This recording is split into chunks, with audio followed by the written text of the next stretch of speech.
Stop everything right now. Australia just announced massive immigration changes that will affect millions of people trying to move there, and if you don't know about these new rules, your visa application could be rejected before you even submit it. I'm talking about changes that went into effect literally days ago, and most migration agents aren't even fully up to speed yet. Whether you're applying for skilled migration, student visas, partner visas, or permanent residency, these new rules will directly impact your chances. I've spent the last 72 hours analyzing every single change, and what I'm about to share could be the difference between getting your Australian dream or having it crushed. Don't click away, because rule number 6 is absolutely critical, and nobody is talking about it. Welcome to the channel. If you're new here, I break down the latest immigration news and give you strategies that actually work for moving to Australia. Today is urgent. The Australian government just dropped some of the biggest immigration policy changes in over a decade, and they're already in effect. This isn't speculation or rumors. These are official changes published by the Department of Home Affairs. I have the actual policy documents right here, and I'm going to walk you through every single change that matters. By the end of this video, you'll know exactly what's different, how it affects your pathway to Australia, and what you need to do immediately to protect your application. Let's jump straight into the first major change that's already causing chaos. Change number 1 is about English language requirements, and this is huge. The minimum English language scores for most skilled visas have been increased significantly. If you were planning to apply with an IELTS score of 6 in each component, that's no longer enough for many visa categories. The new minimum for skilled independent visas is now IELTS 7 in each band, or equivalent scores in PTE, TOEFL, or other accepted tests. That's a full band higher than before. For context, going from IELTS 6 to 7 is not a small jump. It typically requires months of additional study and preparation. Why did they do this? The government says they want to ensure migrants have the English proficiency needed to integrate successfully into the Australian workforce and community. But the real reason is they're trying to reduce the number of visa grants to manage migration numbers. Higher English requirements mean fewer people qualify, which means fewer visas issued. It's a filtering mechanism. Now here's what this means for you practically. If you've already submitted an application before these changes, you're generally protected under the old rules. But if you're planning to apply now, you need to meet the new requirements. Let me give you specific numbers so you understand exactly what's changed. For the subclass 189 skilled independent visa, the previous requirement was competent English, which meant IELTS 6 or PTE 50 in all components. Now it's proficient English, which is IELTS 7 or PTE 65 in all components. For the subclass 190 skilled nominated visa, same increase. For the temporary skill shortage visa subclass 482, it depends on your occupation, but many now require higher scores than before. The only exception is if your occupation is on a specific exemption list, which is very limited. Here's a strategy that's working right now. If your English scores are close but not quite at the new threshold, consider switching to PTE Academic instead of IELTS if you haven't tried it yet. Many test takers find PTE slightly easier to score higher on, particularly in speaking and writing sections, because it's computer-marked rather than human-marked. The scoring can be more predictable. Also, PTE results come back in typically 2 days versus up to 2 weeks for IELTS, so you can do multiple attempts faster. I'm not saying PTE is easier overall, but different test formats suit different people, and it's worth exploring if you're stuck at IELTS 6.5. Change number 2 affects the skills assessment process, and this one is catching people completely off guard. The time frames for skills assessments have been extended significantly, and the requirements have become stricter. Many assessing authorities are now requiring more documentation, more evidence of actual work experience, and in some cases, additional interviews or practical assessments.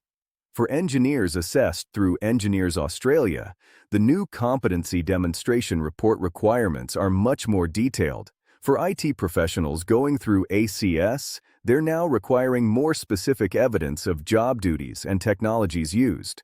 But here's the real kicker. Several occupations have been removed entirely from the skilled occupation lists without warning. If your occupation was on the medium and long-term strategic skills list or the short-term skilled occupation list, check right now because it might have been removed. Occupations that were cut include certain sales representatives, some design professionals, specific types of managers, and various trade occupations. If your occupation was removed, your entire migration pathway might have disappeared overnight. You need to check the updated lists immediately. What should you do if your occupation was removed? First, see if a closely related occupation is still listed that you might qualify for with your skills and experience. Sometimes the occupation title changes, but similar roles remain. Second, consider state nomination pathways, which have their own occupation lists that sometimes include occupations not on the federal lists. Third, look at alternative visa categories like employer-sponsored visas where the occupation lists are different. Don't just give up. There are usually alternative pathways, but you need to act fast and potentially pivot your strategy completely. Change number 3 is about the points test, and this directly affects how competitive you are. The pass mark for skilled independent visas has effectively increased because of how the invitation rounds are now being conducted. While the official pass mark is still 65 points, in reality, you need significantly more to actually receive an invitation. Recent invitation rounds have only been inviting people with 85 points or higher for most occupations. That's a massive increase from a year ago when 70 to 75 points was often enough. Why does this matter? Because it means you need to maximize every possible point. Let me break down where points come from so you can strategize. Age gives you up to 30 points, with maximum points for ages 25 to 32. English proficiency gives you up to 20 points, with superior English worth 20 points. Work experience gives you up to 20 points, with 8 years giving maximum points. Educational qualifications give you up to 20 points, with a doctorate worth 20 points. Then there are additional points for things like Australian study, partner skills, professional year programs, and state nomination. Here's a concrete example of how to maximize points. Let's say you're 30 years old, you have a bachelor's degree, you have 5 years of work experience, and you have competent English. That gives you 30 points for age, 15 points for education, 10 points for work experience, and 0 points for just competent English. That's 55 points total, which won't even qualify you to submit an expression of interest. You need to boost your score. If you improve your English to proficient level, you get 10 points, bringing you to 65. If you then improve to superior English, you get 20 points total for English, bringing you to 75. Still not enough based on current invitation rounds. So what else can you do? If you study in Australia for at least 2 years, you get 5 points for Australian study. If you complete a professional year program in Australia after your studies, that's another 5 points. If your partner also has competent English and a skilled occupation, that's another 5 points. Suddenly, you're at 90 points, which makes you highly competitive. This illustrates why many people are choosing to study in Australia first, rather than applying directly from overseas. The Australian study points plus professional year points give you a significant boost. Change number 4 affects student visas, and this is causing absolute panic among education agents and universities. The genuine temporary entrant requirement has been replaced with something called the genuine student requirement, and it's much more strict. Immigration officers are now scrutinizing student visa applications much more carefully, looking for any indication that the applicant's real intention is to immigrate rather than to study. They're checking things like why you chose that particular course, why Australia versus your home country, how the course fits with your previous education and career, and what you plan to do after graduation. Here's what's changed specifically. Your statement of purpose now needs to be much more detailed and convincing. Generic statements like, "I want to study in Australia because it has high-quality education," are immediate red flags. You need to explain exactly why that specific course at that specific institution is essential for your specific career goals in your home country. You need to show genuine ties to your home country that will pull you back after your studies. This means evidence of family ties, property ownership, job offers, business interests, anything that demonstrates you intend to return. The refusal rates for student visas have jumped dramatically in the last few months. Countries that previously had high approval rates are now seeing 30 to 40% refusals. South Asian countries are particularly affected, with some nationalities seeing refusal rates over 50%. This doesn't mean you can't get a student visa, but it means your application needs to be absolutely bulletproof. Every document needs to be authentic. Every statement needs to be consistent, and your genuine intention to study and return home needs to be crystal clear. Here's a strategy that's working. Instead of applying for a master's degree immediately after your bachelor's, consider getting 2 to 3 years of work experience in your home country first. This demonstrates career progression, gives you more to write about in your genuine student statement, and shows you have ties to your home country through your job. Then, when you apply to study in Australia, you can clearly articulate how the Australian qualification will advance your existing career. Applications from people with established careers are being approved at higher rates than fresh graduates with no work history. Change number 5 is about work rights on student visas, and this is going to impact thousands of current and prospective students. The previous temporary measures that allowed international students to work unlimited hours have been revoked. You're now back to the standard limit of 48 hours per fortnight during semester and unlimited hours during scheduled breaks. This change has already taken effect, so if you're currently in Australia on a student visa working more than 48 hours per fortnight, you're technically in breach of your visa conditions and could face cancellation. Why is this a big deal? Many international students were relying on working more hours to support themselves, especially given the high cost of living in Australian cities. With rent, food, transport, and other expenses, 48 hours per fortnight at minimum wage is not enough for many students. This is forcing students to either reduce their living expenses dramatically, get more financial support from family, or unfortunately, some are working over the limit and risking their visa. My strong advice is, do not breach your work limit. Immigration has been conducting audits and worksite checks, and visa cancellations are happening.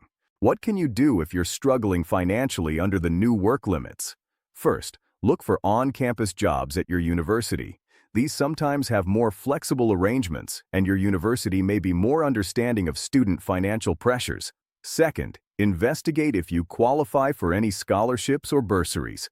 Many universities have emergency financial assistance programs for students in hardship.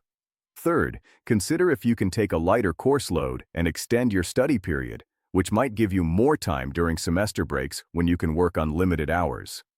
Fourth, be strategic about expensive cities.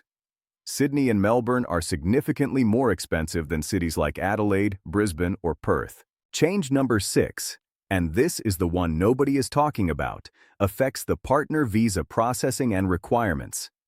The Department of Home Affairs has implemented much stricter relationship evidence requirements and has extended processing times even further.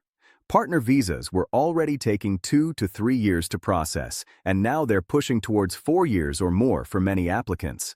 But more concerning is the evidence requirement. Immigration officers are now requesting incredibly detailed proof of your relationship, and generic evidence is being rejected. Here's what's changed specifically. You now need to provide evidence across multiple categories with substantial depth in each. Financial evidence needs to show genuine commingling of finances over an extended period. Joint bank accounts opened right before application are red flags. They want to see years of shared financial responsibility, joint loans, shared leases, joint utility bills. Social evidence needs to demonstrate that your relationship is recognized by friends and family.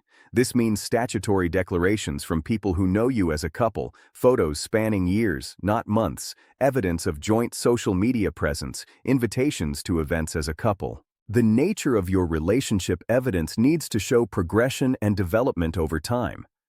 They want to see how you met, how the relationship developed, periods of separation, and how you maintained the relationship during those times, future plans as a couple. Cookie-cutter applications using template statements are being rejected at alarming rates. Each application needs to tell your unique story with authentic evidence.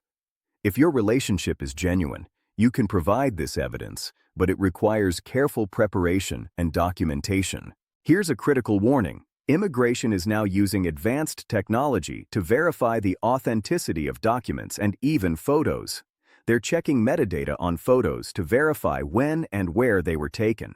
They're cross-referencing financial documents with actual bank records. They're verifying statutory declarations with the people who supposedly wrote them.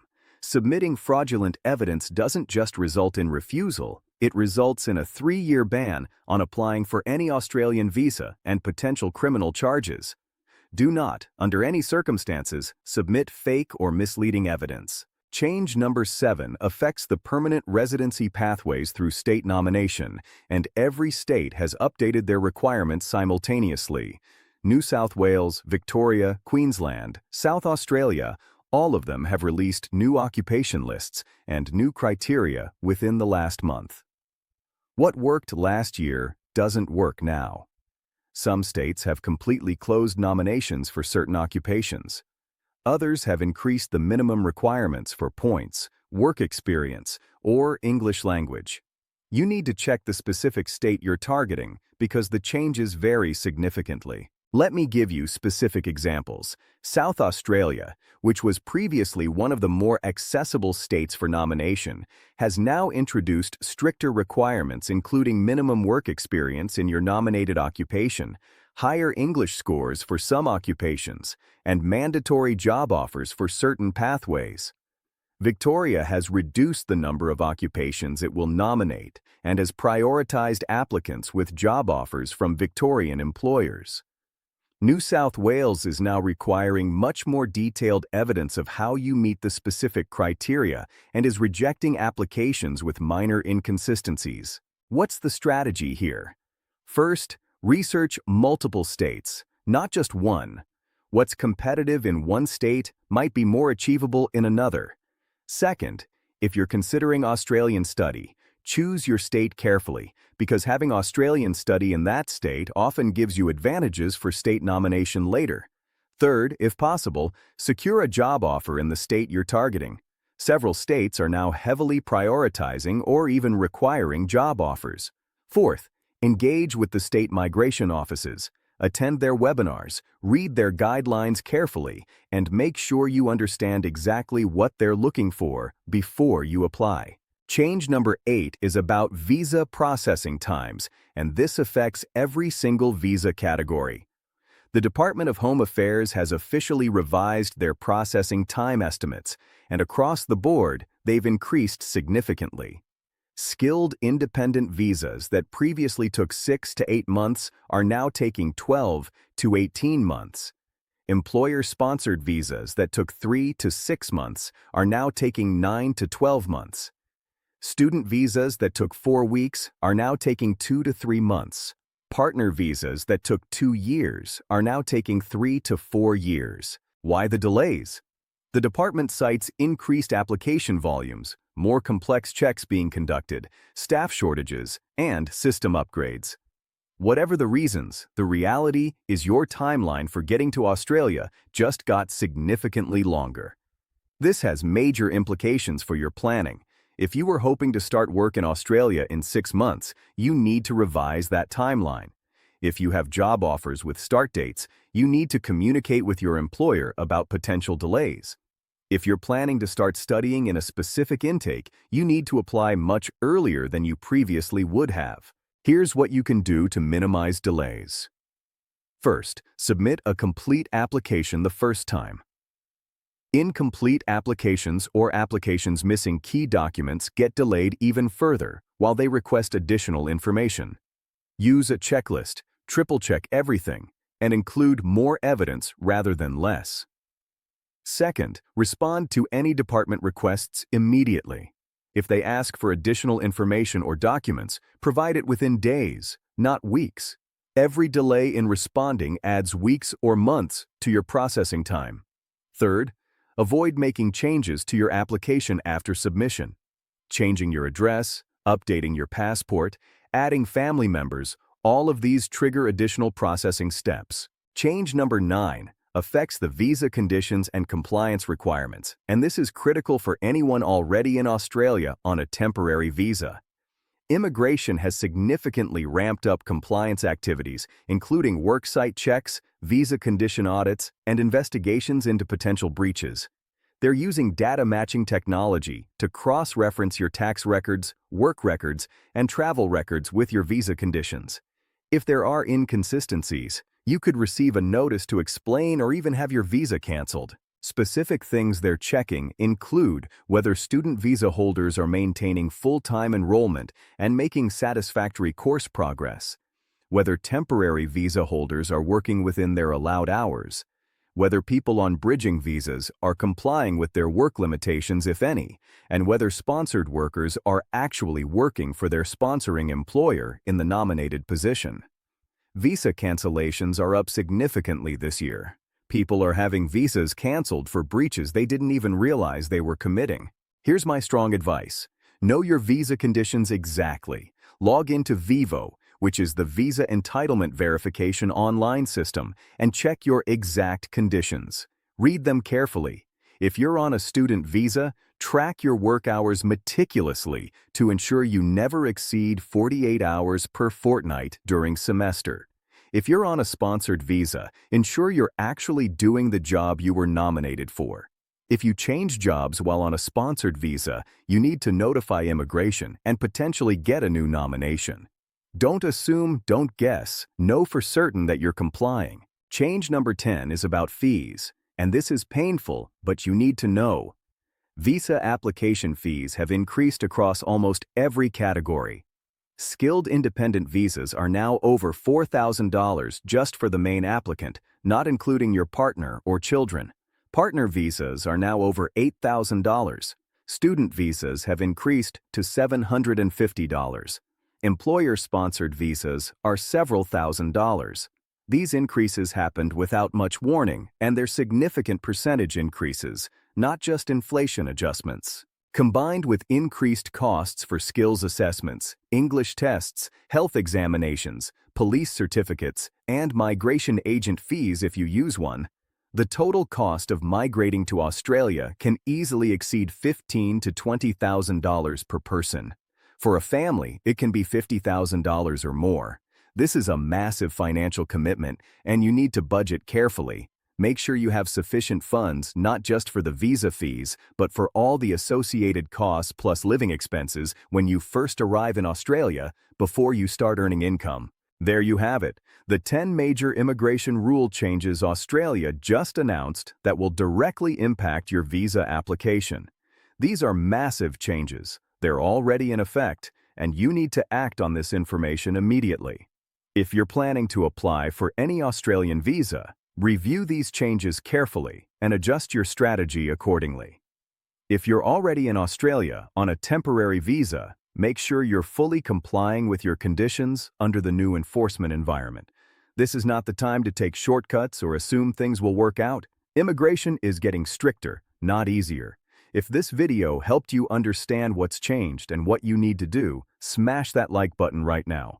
It helps this critical information reach more people who desperately need it. Subscribe to the channel and hit the notification bell because I'll be releasing follow-up videos diving deeper into each of these changes with specific strategies for different visa types.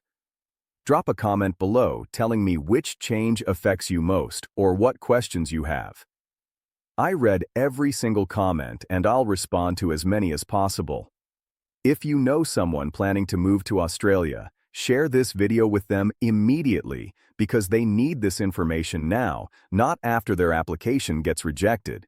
The Australian immigration landscape just changed dramatically, and only people who adapt quickly will succeed. I'll see you in the next video, where we'll break down exactly how to maximize your points for skilled migration under the new rules. Until then, stay informed, stay compliant, and keep pushing toward your Australian dream. You've got this.